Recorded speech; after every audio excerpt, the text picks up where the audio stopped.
Welcome to Stories Galore for Us. The name of our next book is called The Light She Feels Inside. Words by Gwendolyn Wallace, pictures by Olivia Duchess.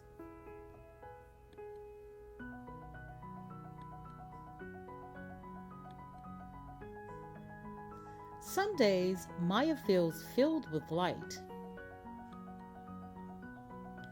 Maya glows when she curls up between her mom and dad at night and they ask about her day. When she goes next door to borrow 2 eggs, but Mrs. Wilson gives Maya 3 eggs, a piece of butterscotch, and a big hug as warm as the sun. When the community garden opens and Maya can pick the sweetest strawberries with John, her favorite cousin. And when Maya passes Carrie singing on her way home from school, Maya feels like the glowing in her chest might lift her all the way off the ground. Every day she watches love dance in the people and places around her. Sometimes, though, Maya feels a different type of glow, a burning one, when Brian pushes her down on the playground and doesn't apologize. When she watches the police talk to John after he takes her to get ice cream. Permanently closed luxury condos coming soon. When she sees that the best climbing tree will be torn down so fancy apartments can be put there instead. And when she overhears her mom and dad talk each month about the money they need but don't have, Maya feels very small, but the growing anger inside her grows bigger. She isn't sure what to do with all this glowing inside her. All she knows is that it's starting to feel too heavy to carry. After school, Maya goes to the library. She used to go to Miss Scott's story time when she was younger. Now she watches from the back of the room.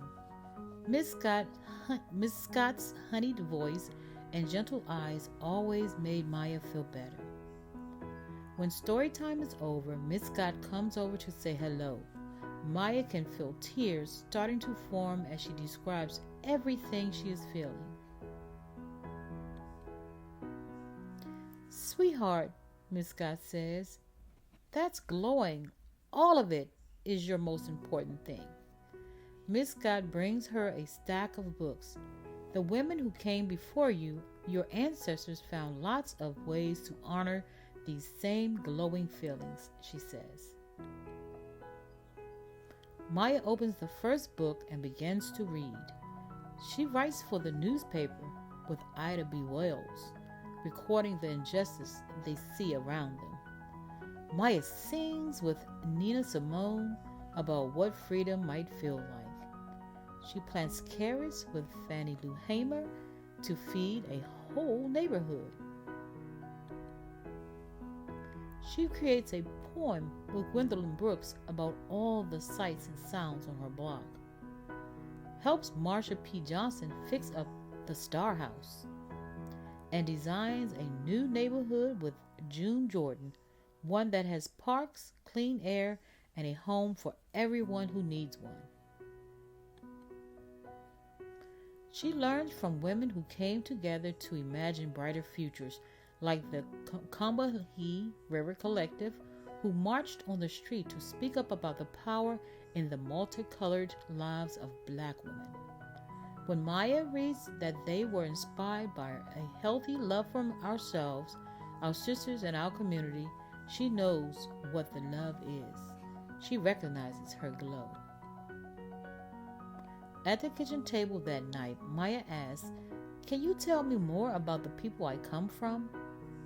She hears about her grandmother Annie, who made medicines out of plants for people who couldn't go to the doctor, and her great-grandmother Rose, who taught adults how to read and write in her home at night. Later, Maya draws the women she learned about. She notices that her glowing doesn't feel like too much at all. In fact, it fits perfectly inside her and it whispers to her to share it. The next day, Maya shows her friends her pictures and tells them what she knows about these women. And as she speaks, she notices her friends are starting to glow more brightly too. Glowing together, the friends ask each other the question in their hearts: what makes you feel safe? How do we take care of one another? Why doesn't everyone have everything they need? Where should we start? And so they sit together and imagine endless ways to lift up what they love about the world, and even more ways to change what they don't. They look around at all the glowing women they know: Miss Scott, Miss Wilson, their teachers, the women who volunteer at the community garden, and they set out to find all the glowing women they don't know yet. Sometimes they feel happy, sometimes they feel sad, sometimes they feel tired because it seems like there's so much that needs to change about the world. But they know they do not glow alone. The end. These are some of the women that are in our story: Ida B. Wells Barnett, Fannie Lou Hamer, Gwendolyn Brooks, Nina Simone, June Jordan, Marsha P. Johnson, and Combahee River Collective. Thank you for listening to our story, boys and girls. Bye.